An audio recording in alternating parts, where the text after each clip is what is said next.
बॉलीवुड के मशहूर फिल्म निर्माता विक्रम भट्ट ने अपने इंस्टाग्राम अकाउंट पर एक लड़की का वीडियो शेयर किया है। लड़की जिम में जबरदस्त अंदाज में एक्सरसाइज करती दिख रही है।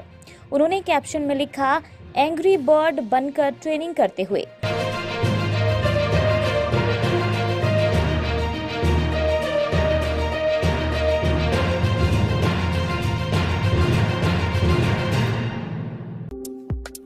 आपके स्वास्थ्य का प्रहरी श्री बालाजी हॉस्पिटल, कांगड़ा, हिमाचल।